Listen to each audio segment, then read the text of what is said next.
You got this. I believe in you.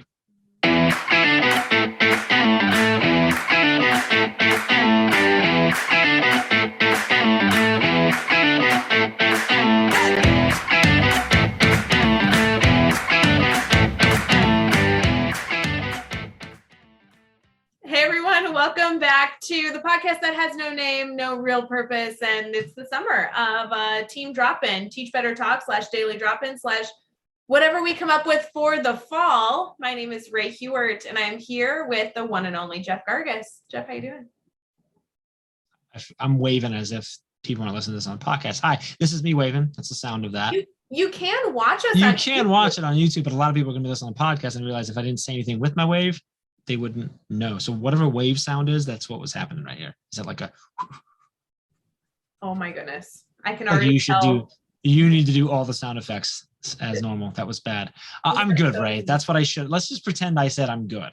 I'm excited to be here. Oh, I appreciate you responding to the questions I ask you. It's much better than what I did.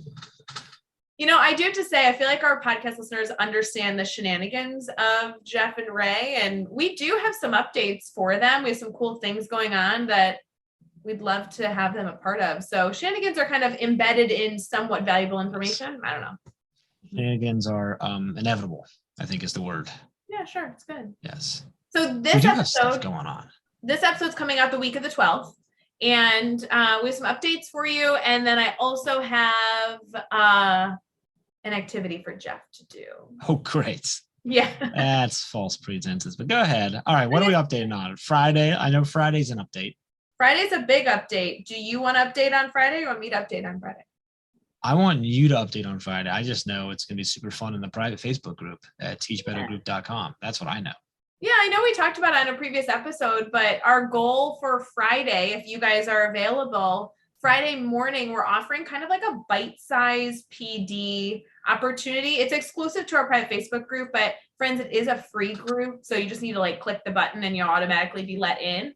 Our theory was we're not yet ready to start planning for the school year. But while you are sitting by the pool or out on a walk with the family dog, or I don't know, like at a kid's tennis practice, like you might have some things going through your mind that you're just chewing on, ideas, concepts, thinking through some small ideas that you might choose to bring into your classroom this August. And so we're going to hopefully be giving you a few different ideas to chew on. And if you wanted to explore more, we have some next steps for you. But if you just wanted to take these ideas and wrestle with them a little bit before August and September come around, that'll be a good spot too. But that's over at teachbettergroup.com. Almost like if you don't want to eat the whole thing, just maybe some bite-size things. Yeah. But it's what, just a couple of hours, right? Yes, I have the schedule in front of me. We're calling it bite-size. Let's break that down. Yeah, we're calling it bite-size ideas for a big impact year. And there are 3 sessions. They're each a half an hour. So it's only an hour and a half that we're kind of like featuring this opportunity. And these are all recorded and saved. So if you're thinking now, oh gosh, at 9 a.m. Eastern on Friday, I'm in the middle of taking my kids to swim practice.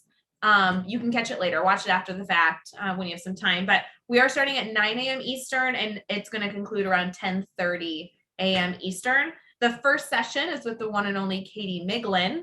And she is going to be talking about the grid method, but she's doing it in a way that I really appreciate. Yes, we all know that we can take courses and best utilize and understand the grid method. There's a ton of resources over at teachbetter.com. This is like the way you really get started. Like there's, anytime you start the grid method, I feel like diving in right off the bat's tricky. Sometimes we don't even recommend it. You just got to take small little steps and work your way up to it. So hers is called Tiptoeing into the Grid. So she's going to be talking about things you can do that really support mastery learning, but maybe isn't all the way into utilizing the grid method. And then she's going to emphasize how these small steps kind of build up to utilizing that model. So it's really for somebody who maybe has been thinking about getting started, but doesn't know how to actually pull the trigger.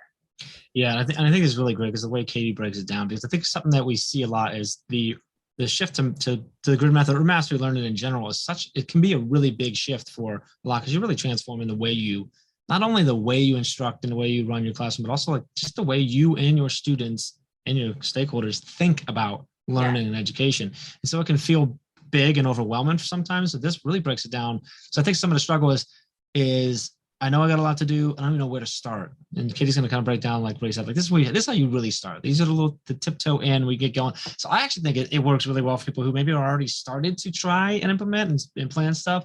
She's going to give you some ideas that I think are either going to hopefully reconfirm some of the thoughts you already have, or give you a little twist and adjustments that you can make. So she does a really nice job of it. That's going to be a really great start. That's a good 9 a.m. start.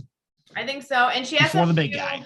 She has a few activities. I'm going to be live with her, and I'm a little nervous about what she's going to ask me to do. But I actually got to see her do this session live with a group of educators earlier in June. So I'm excited to now be able to offer that to our wider audience in our private Facebook group. Because for those of you who are in that group, but there's like 7,000 educators in that group that are all sharing ideas. So this will be a good crew to kind of continue to share that messaging. The second session is with Chad Ostrowski. Obviously, you all know him. I know him. Grid Method creator, CEO, co-founder of the team, the one and only Chad Ostrowski. But his session is going to be interesting. This topic makes me so nervous because I know that I always can be better in this area. His concept is going to be all about understanding depth of knowledge. And what I really value is when I originally learned about depth of knowledge, it's this idea of like how much a student actually has to understand to meet a standard. I always related it to the standard. How much does my student actually need to understand this concept to say, yep, they got the concept, we're going to move forward? Chad has a really interesting perspective on this, that it doesn't only have to apply to the standard. It can apply to how you question, encouraging you to question your students better. It can relate to targets. It can relate to activities. I really appreciated him kind of like teaching me how to look at depth of knowledge differently. So I'm excited for him to do a 30-minute session on how you can start applying this strategy and being a better educator in all realms of your teaching, regardless of how you're choosing to teach, which is kind of interesting. Yeah, that one you're just getting straight up Chad Ostrowski training. As if we're just going to plop you in a room with Chad for a half hour. Yeah. And just put the quarter in, let him go.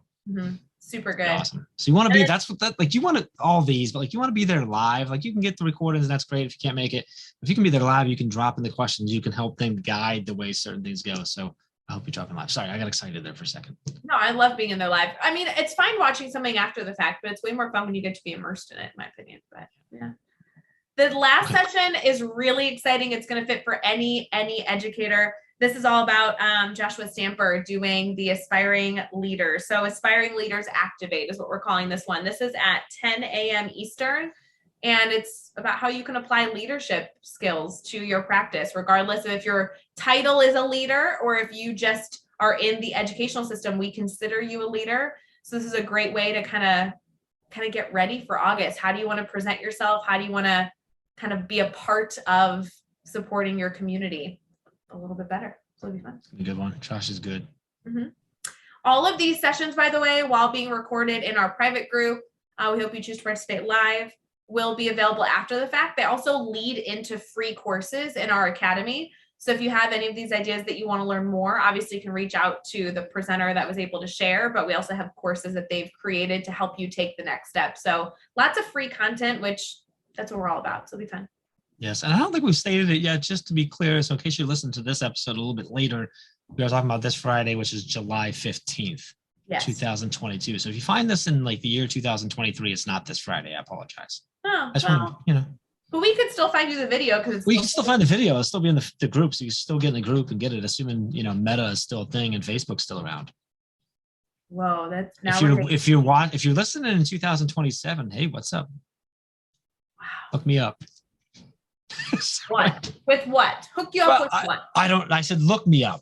Oh, look me up. Like look me up. Like I'm probably, Wait, you think that they're listening to the podcast, but they don't follow you on whatever social media is relevant? Yeah, I figured by 2027, I'm probably no longer with the team. They're probably like, who's this guy? Like, I figured 2025 is the furthest I got before I get cut. How do you think we fired you? How do you think that happened? That's what I want to know. Like, look me up. Let me know. Like, how did it go down? Did like Ray and I have a standoff? Did Katie just take over everything I do? Probably. Did Dave and I like run away to some like private island with Jimmy Buffett? Like what happened? I want to know. I'm interested. Interesting. Very You do interesting. know that when they reach out, you will have known because you will have experienced it, right? Unless Nope, not unless. Moving on. they have listened and then traveled back. All right. There's a DeLorean in there somewhere. Go ahead. These are questions that people want to know about you, Jeff. Oh, geez. Is And this so your activity? we're ending our episode with questions that people are dying to know about you.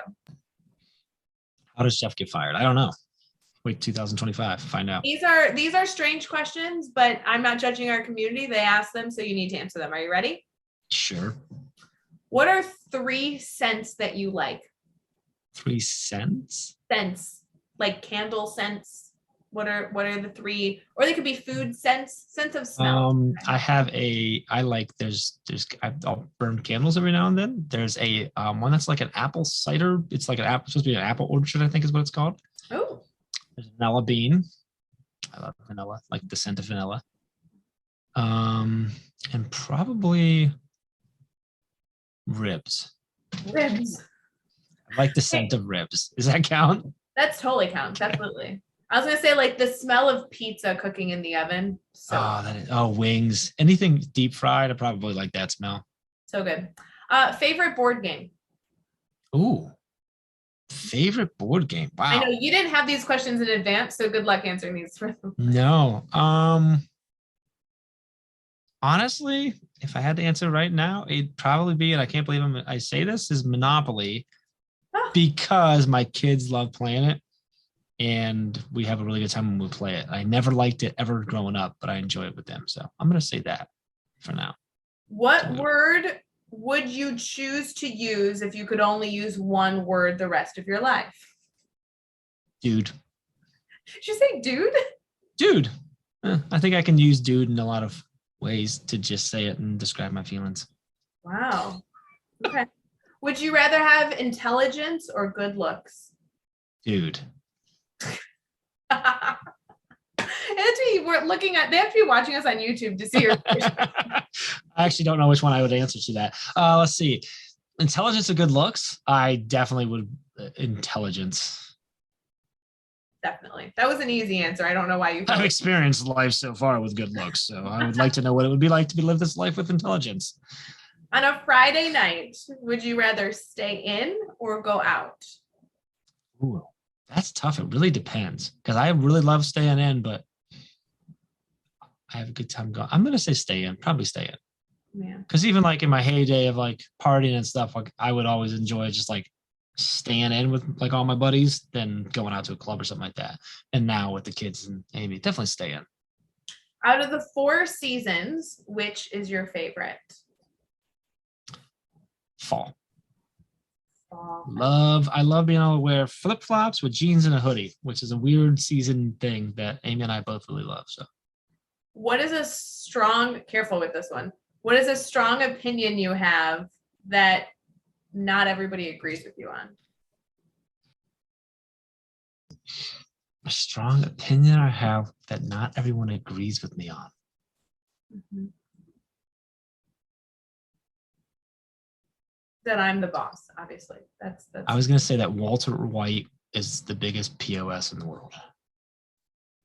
Breaking Bad, the show always drove me nuts because Walter is such just a terrible piece of junk human being, and everyone's like, "Oh, I don't like him. I like Jesse."